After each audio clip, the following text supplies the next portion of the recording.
Hello guys, तो कैसे हो आप सभी लोग। आज रिएक्ट करने वाले हैं ध्रुव राठी की एक नई वीडियो पे। हाँ, लॉरेंस बिश्नोई पे ध्रुव राठी जी ने वीडियो बनाई है, देन उस पर आज रिएक्ट करने वाले हैं। देखते हैं उस वीडियो में क्या है। एंड हाँ, तुम्हें पता है हमारा गेमिंग चैनल, तो जाओ सब्सक्राइब कर लो और इस चैनल को भी सब्सक्राइब करना बिल्कुल मत भूलना। तो देते हैं रिएक्शन, मिलते हैं लास्ट में। नमस्कार दोस्तों।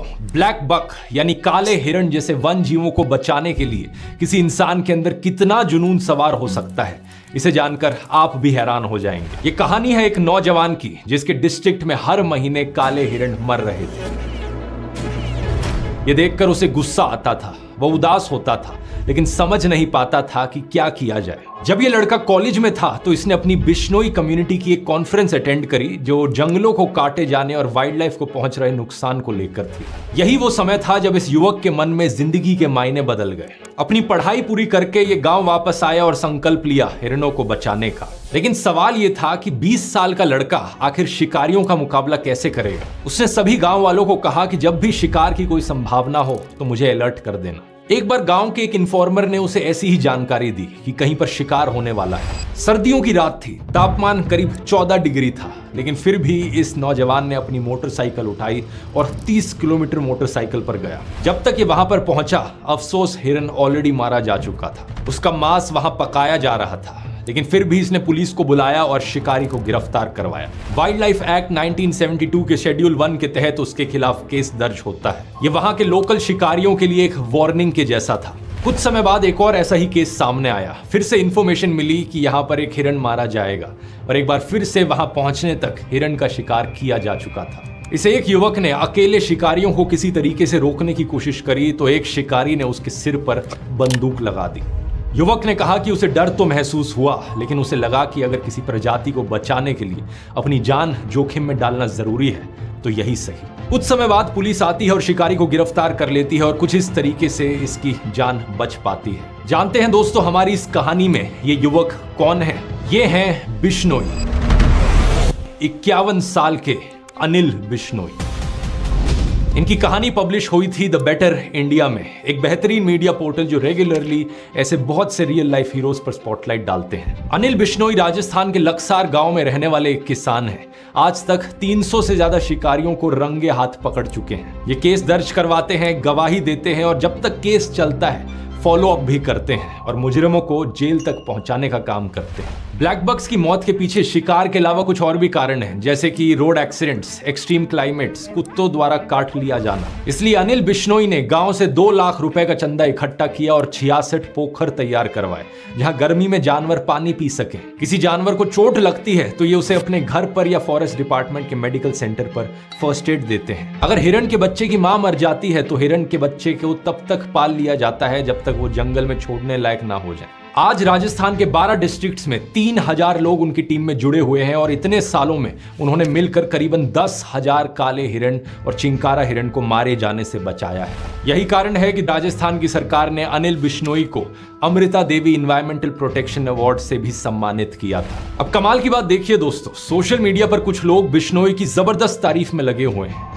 हमारे न्यूज मीडिया पर इनके चर्चे हर हफ्ते देखने को मिलते हैं और एक ट्विटर यूजर ने तो ये तक कह दिया कि बिश्नोई भारत का नया भगत सिंह। अरे वाह, लेकिन प्रॉब्लम बस इतनी है कि ये लोग अनिल बिश्नोई की बात नहीं कर रहे हैं। अनिल बिश्नोई को तो ये लोग जानते तक नहीं है। ये बात कर रहे हैं लॉरेंस बिश्नोई की। कौन है ये लॉरेंस बिश्नोई? इसने आज तक कितने काले हिरणों को बचाया है? ढूंढने पर ऐसा कुछ नहीं मिलता कि इसने वाइल्ड लाइफ प्रोटेक्शन में कभी काम किया हो, बल्कि पता चलता है कि इस पर 84 मुकदमे दर्ज हो चुके हैं। पता चलता है कि लॉरेंस तो एक गैंगस्टर है।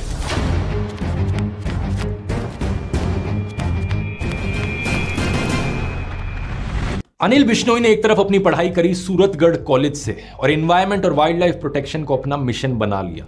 दूसरी तरफ लॉरेंस बिश्नोई ने अपनी पढ़ाई करी चंडीगढ़ कॉलेज से और क्या किया, स्टूडेंट पॉलिटिक्स में घुस गया। चलो ये तो अच्छी बात है, मेरा मानना है कि स्टूडेंट्स को पॉलिटिकल होना चाहिए। भगत सिंह भी अपने कॉलेज के समय पॉलिटिकल थे, ब्रिटिश सरकार के अत्याचार के खिलाफ आवाज उठाते थे। मैंने एक ही वीडियो किया था इनके ऊपर जिसमें मैंने बताया था कि कैसे भगत सिंह हाईएस्ट ऑर्डर के इंटेलेक्चुअल थे, बहुत सारी किताबें पढ़ते थे, क्योंकि उनका कहना था बम और पिस्तौल से क्रांति नहीं आती, क्रांति की तलवार विचारों की शान पर तेज होती है। उन्होंने कीर्ति जैसी पत्रिकाओं में बहुत से आर्टिकल्स लिखे, जैसे कि धर्म वर फसाद ते उमदा इलाज। इस आर्टिकल के जरिए उन्होंने बताया जनता को कि कैसे सांप्रदायिक ताकतें देश को तोड़ रही हैं। वो उस समय के हुए दंगों की बात कर रहे थे कि कैसे लोग एक दूसरे को सिर्फ इसलिए मार रहे हैं क्योंकि कोई हिंदू है, कोई सिख है तो कोई मुसलमान है। इस आर्टिकल में भगत सिंह ने सॉल्यूशंस भी बताए कि लोगों में वर्ग चेतना जगाई जाए, मतलब कि उन्हें एहसास कराया जाए कि वो हिंदू हो या मुस्लिम, आखिरकार वो हैं तो गरीब ही। और दुनिया भर के गरीब लोग, चाहे वो किसी भी रंग, रिलीजन या देश के हों, उनके वही अधिकार हैं। उनका फायदा इसी में है कि हर तरह के भेदभाव मिटा दिए जाएं और सत्ता को अपने हाथों में लिया जाए। आखिर में उन्होंने उम्मीद जताई कि भारत के सच्चे हमदर्द इन समाधान के बारे में सोचेंगे और देश को आत्म विनाश से बचाएंगे। इन आर्टिकल्स की बात मैंने डिटेल में इस वाले वीडियो में करी है, नहीं देखा है तो लिंक डिस्क्रिप्शन में है। लेकिन सवाल यहां पर यह है कि क्या लॉरेंस ने इन समाधान के बारे में सोचा? क्या उसने देश की एकता को बढ़ाने के लिए कुछ किया? पूछो अपने आप से। भगत सिंह ने अफसोस जताया था कि जो किसान सभी के लिए अनाज उगाता है, आखिर वो भूखा क्यों रहता है? जो बुनकर सभी के लिए कपड़े बुनता है, उसके बच्चों के पास ही कपड़े क्यों नहीं होते? तो क्या लॉरेंस ने इसके लिए कोई विरोध प्रदर्शन किया कि किसानों को उनकी फसलों का ऊंचा दाम मिले? नहीं। तो क्या थी लॉरेंस बिश्नोई की स्टूडेंट पॉलिटिक्स?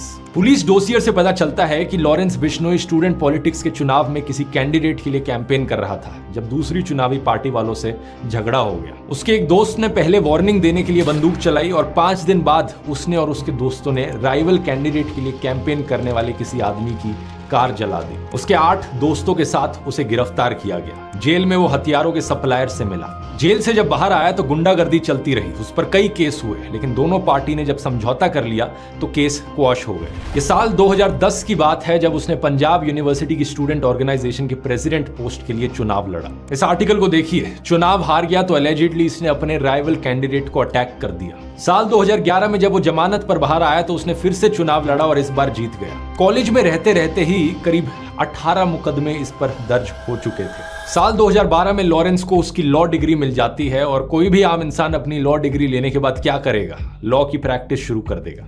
लेकिन क्या लॉरेंस ने ऐसा किया? नहीं किया। वो कोर्ट तो गया, लेकिन मासूम लोगों को न्याय दिलवाने के लिए नहीं, वकील की तरह नहीं, बल्कि एक अक्यूज्ड की तरह कोर्ट गया।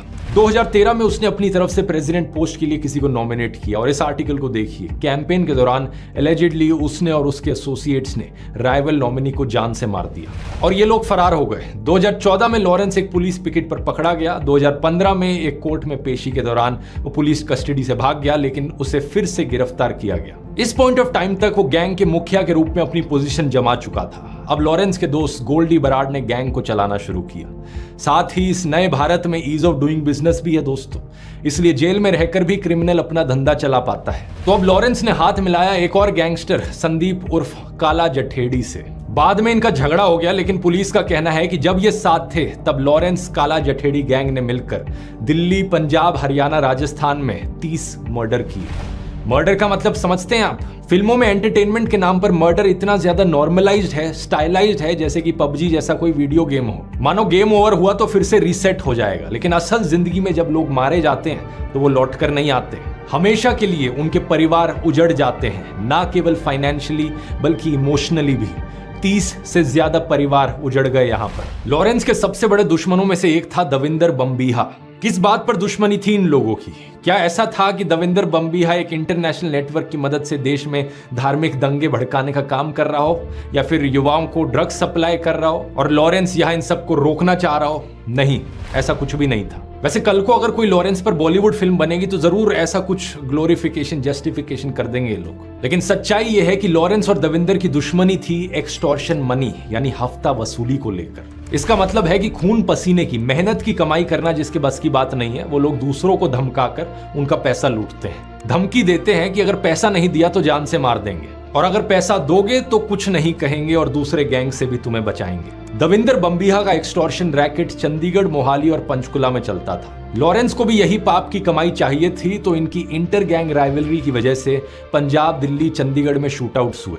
हफ्ता वसूली के अलावा लड़ाई का एक और कारण था पंजाब म्यूजिक इंडस्ट्री और कबड्डी के खिलाड़ियों पर अपना शिकंजा कसना। लेकिन सितंबर 2016 में दविंदर बंबीहा एक पुलिस इनकाउंटर में मारा जाता है। ਵੱਡੀ खबर बठिंडा तो है जिथे gangster Davinder Bambiha police encounter दे विच मारा गया। जो आजकल का यूथ बड़ा आकर्षित होता है इन गैंगस्टर्स को देखकर, वो ये बात अच्छे से समझ ले, जब भी कोई गैंगस्टर जिंदा होता है उसे छुप छुप कर रहना पड़ता है, या तो जेल में, और अगर जेल में नहीं है तब भी उसकी जिंदगी एक लग्जरी जेल की जैसी ही होती है। भले ही उसके पास पैसा है, लग्जरी है, लेकिन उसे रहना पड़ता है छुप छुप कर। अब चाहे ये लॉरेंस बिश्नोई हो या फिर दाऊद इब्राहिम, जिस तरह आपके और मेरे जैसे लोग कभी इंडिया गेट पर मजे से कुल्फी खाते हैं, कभी ऋषिकेश में दोस्तों के साथ राफ्टिंग करते हैं, अपने परिवार वालों के साथ खुशी खुशी फेस्टिवल्स मनाते हैं, ये सब आजादी इन गैंगस्टर्स को नसीब नहीं होती। इन्हें हर समय डर लगा रहता है कि कोई इन्हें मार देगा, या तो कोई दूसरा गैंगस्टर इन्हें मार देगा, या फिर पुलिस इनकाउंटर में मारे जाएंगे, या फिर जेल में बंद रहेंगे। ये भी हो सकता है कि जेल के अंदर अंदर ही इन्हें मार दिया जाए। दविंदर बंबीहा के अलावा कितने सारे एग्जाम्पल्स हैं इसके, जैसे कि लॉरेंस गैंग का एक और मशहूर गैंगस्टर था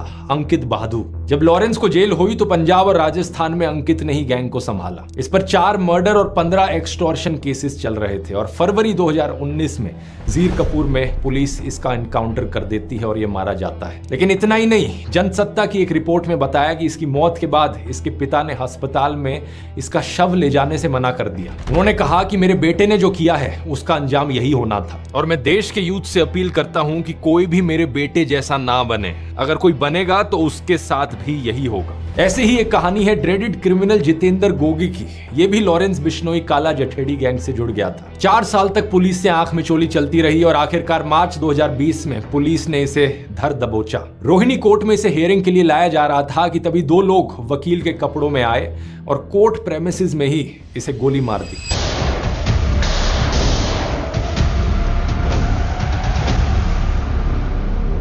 ये 2 असैसिन्स जग्गा और राहुल भी वहीं पुलिस द्वारा मार दिए जाते हैं। ये जितेंद्र गोगी के राइवल सुनील बालियान उर्फ टिल्लू ताजपुरिया के गैंग के लोग थे। इसके करीबन 1.5 साल बाद टिल्लू ताजपुरिया को भी मार दिया जाता है। कहां पर? तिहाड़ जेल के हाई सिक्योरिटी वार्ड में। गोगी गैंग के 4 लोगों ने उस पर लोहे के सुओं से 100 से ज्यादा बार हमला किया। इस वारदात का सीसीटीवी वीडियो मैं यहां नहीं दिखा सकता, लेकिन जो लोग क्राइम से बहुत आकर्षित होते हैं उन्हें यह सर्च कर लेना चाहिए यूट्यूब पर। इस तरह बदला लेते हुए और उस बदले का बदला लेते हुए गोगी और टिल्लू गैंग की राइवलरी में इन्हें मिलाकर 20 लोग मारे जाते हैं। लॉरेंस बिश्नोई के एसोसिएट गोल्डी बरार ने इसके बाद फेसबुक पोस्ट पर लिखा कि आज गोगी मान ग्रुप वाले भाइयों ने सारे भाइयों का सिर ऊंचा कर दिया, बड़े भाई गोगी का बदला लेके। और भी जो कुत्ते जिंदा रह गए हैं उनका भी नंबर जल्दी आएगा। इन गैंग्स की दोस्ती दोस्तों कोई शोले फिल्म वाली जय वीरू की तरह दोस्ती नहीं होती, बल्कि इसका भी फंडा होता है कि दुश्मन का दुश्मन दोस्त होता है। लॉरेंस बिश्नोई, काला जठेड़ी और जितेंद्र गोगी गैंग के अलावा इनके सिंडिकेट में कुछ और गैंग्स थे, जैसे सुब्बे गुर्जर और राजस्थान बेस्ड आनंदपाल सिंह। इनमें से सुब्बे गुर्जर को 2021 में हरियाणा की स्पेशल टास्क फोर्स द्वारा गिरफ्तार किया जाता है, और 2022 में मानेसर नगर निगम और पुलिस उसके आलीशान 4 मंजिला घर को गिरा देती है। क्राइम की कमाई से बने हुए इस घर की कीमत थी 4 करोड़ रुपए। बताया गया कि यह गैर कानूनी तरीके से बनाया हुआ था। दूसरी तरफ आनंदपाल सिंह पुलिस इनकाउंटर में मारा गया। कुछ महीने पहले एक सीबीआई कोर्ट ने ऑब्जर्व किया था कि आनंदपाल सरेंडर कर चुका था, लेकिन फिर भी उसे मार दिया गया। आनंदपाल की एसोसिएट अनुराधा चौधरी उर्फ मैडम मिन्स ने काला जठेड़ी से शादी कर ली थी। तो एक तरफ है ये लॉरेंस, काला जठेड़ी, गोगी, सुब्बे गुर्जर और आनंदपाल सिंह का क्राइम सिंडिकेट, और इनके खिलाफ एक दूसरा क्राइम सिंडिकेट जिसमें शामिल थे दविंदर बंबीहा गैंग, नीरज बवाना, टिल्लू ताजपुरिया, संदीप ढिल्लू और कौशल चौधरी। इनमें से बंबीहा और टिल्लू मारे जा चुके हैं और बाकी तीनों जेल में बंद हैं। नीरज बवाना के ऊपर 40 से ज्यादा केस हैं, जिसमें murder, attempt to murder, extortion, land grabbing के केस शामिल हैं। अप्रैल 2015 की एक रात वो अपने परिवार से चोरी छुप के मिलने जा रहा था जब दिल्ली पुलिस के स्पेशल सेल ने उसे गिरफ्तार कर लिया। अक्टूबर 2017 में उसे सॉलिटरी कन्फाइनमेंट में डाल दिया जाता है, यानी कि उसके आसपास कोई भी और कैदी नहीं होगा। उसका वकील कोर्ट में बाद में गुहार लगाता है कि अकेलेपन की वजह से वो डिप्रेशन जैसी मेंटल प्रॉब्लम्स का शिकार हो रहा है। अप्रैल 2018 में कोर्ट आदेश देता है कि उसे दूसरे सिक्योर वार्ड में शिफ्ट कर दिया जाए, जहां उसे दूसरे कैदियों से बात करने का मौका मिल सके। पुलिस ने उसके एक एसोसिएट सचिन उर्फ गोलू को भी गिरफ्तार किया। वो जिस घर में रह रहा था वो नीरज के पिता प्रेम सिंह के नाम पर रजिस्टर्ड था। उस घर में एक MG हेक्टर मिली, एक स्कॉर्पियो जिसे मॉडिफाई करवाकर बुलेट प्रूफ बनाया गया था, 4 देसी कट्टे, 79 कारतूस और 2 स्पेयर मैगजीन्स भी वहां बरामद हुई। इस वजह से नीरज के पिता प्रेम सिंह को भी अक्टूबर 2022 में गिरफ्तार कर लिया जाता है। दूसरा गैंगस्टर संदीप ढिल्लू 2018 में पुलिस कस्टडी से भाग गया था। 2020 में उसे सिलीगुड़ी में गिरफ्तार किया जाता है और आज तक की ये रिपोर्ट देखिए। 2 लाख का इनामी बदमाश गिरफ्तार, इनकाउंटर के डर से पत्नी ने वायरल किया वीडियो। ढिल्लू की पत्नी वीडियो में कहती हुई दिखती है कि मैं प्रियंका, वाइफ ऑफ संदीप, मेरे पति को पकड़ लिया गया है, मुझे डर है कि मेरे पति का इनकाउंटर ना हो जाए। मैं ये किस्से आपको इतने डिटेल में इसलिए बता रहा हूं ताकि आप समझ सको कि इन गैंगस्टर्स की जिंदगियां कैसी बीतती हैं। अगर कोई नौजवान फैसला करता है क्राइम की दुनिया में कदम बढ़ाने का, तो उसके परिवार के सदस्यों को, रिलेटिव्स और दोस्तों को क्या क्या सहना पड़ता है। तीसरा गैंगस्टर यहां पर था कौशल चौधरी। इसके बारे में पिछले साल खबर आती है कि इसने पुलिस कस्टडी में नाई से एक हेयर ट्रिमर छीनकर आत्महत्या करने की कोशिश करी, लेकिन पुलिस ने इसे बचा लिया और अटेम्प्ट टू सुसाइड का एक और केस इस पर लगा दिया। इसी हफ्ते इससे जुड़ी हुई 2 और खबरें आई हैं। पहली ये कि इसके 2 शूटर्स ने दिल्ली के रानी बाग में एक बिजनेसमैन के घर पर गोलियां चलाई। 15 करोड़ रुपए की एक्सटॉर्शन के लिए एक स्लिप छोड़ दी जिस पर लिखा था कौशल चौधरी, पवन शौकीन, बमबीहा गैंग।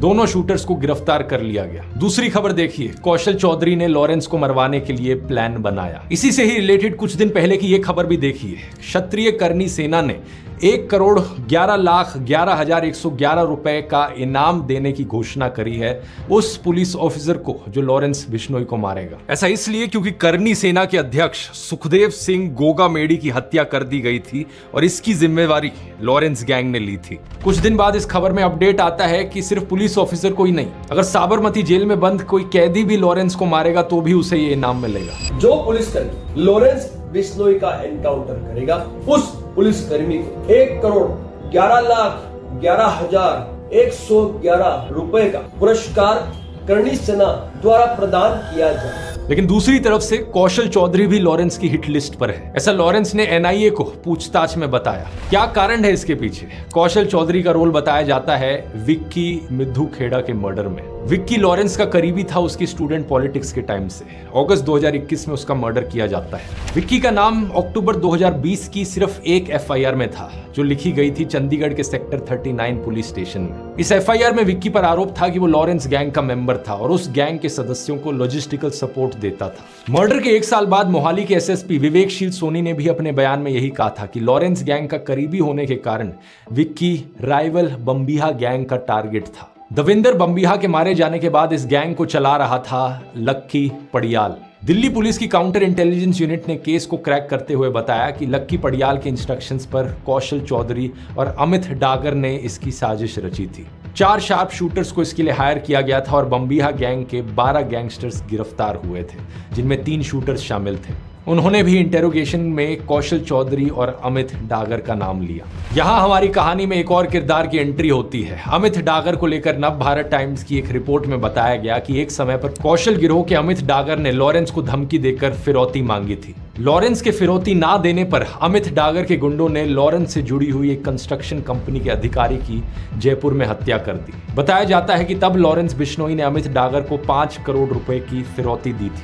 आज के दिन कौशल चौधरी और अमित डागर दोनों जेल में हैं लॉरेंस बिश्नोई की तरह। अमित डागर ने लव मैरिज करी थी ट्विंकल से। पिछले साल उसकी गिरफ्तारी की खबर भी सामने आई। ACP वरुण दहिया ने बताया कि वो अमित डागर के गैंग को ऑपरेट कर रही थी। उसके खिलाफ शिकायत थी कि वो गुड़गांव की खांडसा मंडी में सब्जी बेचने वालों से 3 से 4 हजार रुपए की उगाही करवाती थी। उसको पकड़ने में सफलता प्राप्त करी थी। ये उसके साथ मिलकर खांडसा मंडी के अंदर एक्सटॉर्शन उगाही वगैरह का काम कर रही थी। इसके ऊपर अवैध वसूली और एक्सटॉर्शन के संबंध में कुछ ऐसे संगीन आरोप हैं जिसके तहत इसके खिलाफ जो कार्रवाई अमल में लाई जाएगी। कौशल चौधरी और अमित डागर के अलावा लॉरेंस ने एक और टारगेट बताया था, मनदीप धारीवाल। लॉरेंस ने एलेज किया था कि मनदीप ने विक्की के हथियारों की मदद की थी। मनदीप भी लक्की पड़ियाल से जुड़ा हुआ था, उसके धंधे को मैनेज करता था। फिलीपींस में इसको मार दिया जाता है और लॉरेंस गोल्डी बरार गैंग इसकी जिम्मेवारी लेता है। एक और टारगेट शगनप्रीत सिंह, जो लेट पंजाबी सिंगर सिद्धू मूसेवाला के मैनेजर थे। पंजाब पुलिस ने कोर्ट में कहा कि इसके पर्याप्त सबूत हैं कि लक्की पड़ियाल के साथ शगनप्रीत भी विक्की मर्डर में मुख्य साजिश करता था। वो ऑस्ट्रेलिया भाग गया था। उसके खिलाफ गिरफ्तारी का ओपन वारंट जारी हो चुका चुका है, उसे वापस भारत लाने की कोशिश चल रही है। मई 2022 में सिद्धू मूसेवाला का मर्डर होता है और लॉरेंस के दोस्त गोल्डी बराड मर्डर की जिम्मेवारी लेता है। दिल्ली पुलिस के स्पेशल सेल ने कहा था कि विक्की के मर्डर में शगनप्रीत सिंह और सिद्धू मूसेवाला शामिल थे। सिद्धू मूसेवाला के मर्डर के बाद टाइम्स ऑफ इंडिया में सिद्धार्थ बैनर्जी की एक रिपोर्ट छपी, जिसमें कई सोर्सेस के आधार पर बताया गया कि जैसे ही कोई आर्टिस्ट एक बड़ा नाम बन जाता है, उसके पास एक्सटॉर्शन के लिए धमकी भरे कॉल आने लगते हैं। कई पंजाबी सिंगर्स के एक मैनेजर ने बताया कि सिंगर्स को पंजाब यूनिवर्सिटी के कॉलेजों में परफॉर्म करने के लिए बुलाया जाता है। वहां कुछ गुंडे सिंगर्स से बात करते हैं जो स्टूडेंट पॉलिटिशियंस और गैंगस्टर्स के बीच में कहीं होते हैं। मान लीजिए कि वो स्टूडेंट पॉलिटिशियन गैंग ए के साथ जुड़ा हुआ है। कुछ समय बाद सिंगर को गैंग बी से एक्सटॉर्शन का कॉल आता है, तो कई बार सिंगर फिरौती की रकम दे देता है, लेकिन कई बार वो स्टूडेंट पॉलिटिशियन से बात करता है और गैंग ए से मदद लेता है। सिंगर खुद से किसी भी गैंग या नेक्सस का हिस्सा नहीं बनना चाहता, लेकिन इस तरीके से बीच में फंस जाता है। एक इंटेलिजेंस ऑफिशियल ने DW से बात करते हुए बताया कि इस तरह सिंगर्स जिन खराब एलिमेंट्स की पेट्रनेज लेते हैं, कुछ समय बाद वो खुद उनके लिए एक फ्रैंकेनस्टाइन मॉन्स्टर बन जाते हैं। इस वीडियो में मेरा मकसद था दोस्तों आप लोगों को दिखाना कि गैंगस्टर्स की जिंदगियां असली में कैसी होती हैं। फिल्मों में और न्यूज चैनल्स के द्वारा अक्सर गैंगस्टर्स को ग्लोरीफाई किया जाता है, बहुत ज्यादा बढ़ा चढ़ा कर बड़े स्टाइलिश तरीके से उन्हें दिखाया जाता है। यही कारण है कि बहुत से लोग इन गैंगस्टर्स को वर्शिप करने लग जाते हैं, लेकिन ये है असलियत। कोई गैंगस्टर पुलिस इनकाउंटर में मारा जाता है, किसी को राइवल गैंग द्वारा मार दिया जाता है, तो कोई जेल में है, किसी के पिता जेल में है, किसी की पत्नी जेल में है, किसी के कजन का मर्डर हो गया है तो किसी के दोस्त का। जो जिंदा हैं वो इसी डर में जीते हैं या डिप्रेशन का शिकार बन जाते हैं। तो जैसा फिल्मों और गानों में दिखाया जाता है, गैंगस्टर लाइफ वो जिंदगी असलियत में इतनी चिल नहीं है ब्रो। अपनी जिंदगी में कुछ मीनिंगफुल करने की सोचो। नौकरी नहीं लग रही तो कोई स्किल सोचो, वैसे किसी काम धंधे की सोचो। एलियनेटेड महसूस करते हो तो अपने परिवार के सदस्यों को रीच आउट करो, अपने दोस्तों से बात करो, फैमिली से बात करो। लेकिन कुछ भी हो जाए, किसी भी कारण से इस गलत रास्ते पर मत चलना। और किसी को अगर इंस्पिरेशन के तौर पर देखना है तो अनिल बिश्नोई जैसे लोगों के बारे में पढ़ो और उनसे सीखो। एक सलाम यहाँ पर सभी ईमानदार पुलिस ऑफिसर्स को, चाहे वो NIA के ऑफिसर्स हो या पंजाब पुलिस की इंटेलिजेंस यूनिट हो, उत्तर प्रदेश की ATS हो, हरियाणा की पुलिस हो या दिल्ली पुलिस के स्पेशल सेल के लोग हो। हर एक वो इंसान जो अपनी ईमानदारी पर टिका हुआ है और देश को क्राइम से बचा रहा है, इन सभी को दिल से सलाम। इस वीडियो में मेरा फोकस दोस्तों गैंगस्टर्स की खुद की जिंदगियों पर था, लेकिन अगर आप चाहते हो तो इसका एक पार्ट 2 भी बन सकता है इस वीडियो का, जिसमें मैं बात करूं ये गैंगस्टर कल्चर एक्चुअली में बाकी देश पर क्या इंपैक्ट डालता है, हमारे समाज पर इसका क्या असर पड़ता है, बॉलीवुड का क्या नेक्सस रहा है अंडरवर्ल्ड के साथ, और फिल्मों में कैसे गैंगस्टर्स को ग्लोरीफाई किया गया है। अगर आप ये वीडियो चाहते हो तो कॉमेंट्स में लिखकर बता सकते हो। ਕੀਤਾ ध्रुव राठी ਦੀ ਨਵੀਂ ਵੀਡੀਓ ਤੇ ਯਾਰ ਬਹੁਤ ਹੀ ਜ਼ਿਆਦਾ ਵਧੀਆ ਮੈਸੇਜ ਦਿੱਤਾ ਲਾਸਟ ਦੇ ਵਿੱਚ ਵੀਡੀਓ ਦੇ ਕਿ ਕਦੇ ਵੀ ਇਦਾਂ ਦੇ ਗਲਤ ਰਾਸਤੇ ਨਾ ਚੁਣੋ। ਤੁਹਾਡੇ ਵਿੱਚ ਕੋਈ ਵੀ ਸਕਿੱਲ, ਮਤਲਬ ਯਾਰ ਕਿਸੇ ਦੇ ਵਿੱਚ ਕੋਈ ਵੀ ਸਕਿੱਲ ਹੋ ਸਕਦੀ ਹੈ ਯਾਰ। ਕੋਈ ਮਿਊਜ਼ਿਕ ਅੱਛਾ ਵਜਾਉਂਦਾ ਹੈ, ਕੋਈ ਗਾਉਂਦਾ ਬਹੁਤ ਵਧੀਆ ਹੈ, ਕੋਈ ਆਰਟਿਸਟ ਵਧੀਆ ਹੁੰਦਾ ਹੈ। ਮਤਲਬ ਆਪਣੀ ਸਕਿੱਲ ਨੂੰ ਲੱਭੋ ਤੇ ਉੱਤੇ ਕੰਮ ਕਰੋ ਜੇ ਤੁਹਾਡੀ ਜੌਬਸ ਨਹੀਂ ਹੈ, ਪਰ ਇਦਾਂ ਦੇ ਰਾਸਤੇ ਕਦੇ ਵੀ ਨਾ ਚੁਣੋ। ਤੇ ਬਹੁਤ ਹੀ ਵਧੀਆ ਵੀਡੀਓ ਲੱਗੀ ਯਾਰ, ਬਹੁਤ ਸਹੀ ਮੈਸੇਜ ਸੀਗਾ। ਹੋਪ ਕਰਦੇ ਤੁਹਾਨੂੰ ਇਹ ਵੀਡੀਓ ਤੇ रिएक्शन पसंद आया होगा। जो पसंद आया थे जिनको मेंशन किया है लॉरेंस बिश्नोई ने, लॉरेंस बिश्नोई ने ध्रुव राठी ने अनिल बिश्नोई जी को, like literally sir hats off. मैंने जितने वीडियोस पे रिएक्ट किया है बिश्नोई कम्युनिटी से रिलेटेड, ओके, तो बहुत जगहों पे इनकी जिक्र हुआ है एंड उन्होंने जो रोल प्ले किया है इस एनवायरनमेंट को बचाने के लिए, एनिमल्स को बचाने के लिए, ब्लैक पग्स को बचाने के लिए, लिटरली हैट्स ऑफ। मतलब एक स्टोरीज हमारे सामने आ रही है एंड उससे मैं ऐसे हैरान हो रही हूँ कि ओ माय गॉड, इतना बड़ा कंट्रीब्यूशन। ओके, और दिस हाँ, जैसे भाई ने बोला कि कुछ भी ऐसे लगता है तो अच्छे काम करो।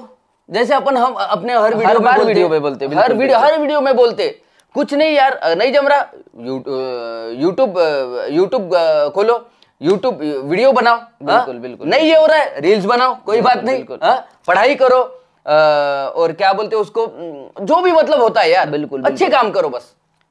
बिल्कुल यार, गलत काम मत करो, अच्छे काम करो। जैसे कि हमारे अनिल बिश्नोई जी ने किया है, बिल्कुल हाँ, अच्छे काम करो। उन्होंने किया अच्छा काम, समझ रहे हो। अच्छाई की जीत होती है, बिल्कुल अच्छाई की जीत होती है, बिल्कुल। तो फाइनली गाइस तुमने पूरी वीडियो देख ली होगी और भाई काफ़ी बड़ी बड़ी बातें हैं इसमें। एंड हाँ भाई देखो यार, कम्युनिटी के लिए काफ़ी कुछ करा है और मेरे हिसाब से यार करना चाहिए भाई। देखो जो अपना इन्वायरमेंट है उसके लिए तो करना चाहिए, क्योंकि हमें बहुत सी चीज़ें इन चीज़ों से प्रोवाइड होती है। एंड अगर हमें यही चीज़ें मिलेंगी नहीं, मतलब जैसे कि पेड़ वगैरह, इनसे ऑक्सीजन मिलता है, यही सब काट दिए जाएंगे, जानवर नहीं रहेंगे, तो फिर ज़्यादा भाई जीवन नहीं रहेगा। तुम्हें मैं बता दूं, तो इन सबको प्रोटेक्ट करो भाई, ज़्यादा से ज़्यादा ट्री लगाओ। तो चलो आई होप सो आप सबको ये वाली वीडियो काफ़ी ज़्यादा पसंद आएगी। पसंद आए तो वीडियो को लाइक करो, चैनल को सब्सक्राइब और कमेंट करके बताओ ये वीडियो कैसी लगी। मिलते हैं नेक्स्ट वाली वीडियो में, तब तक के लिए बाय बाय।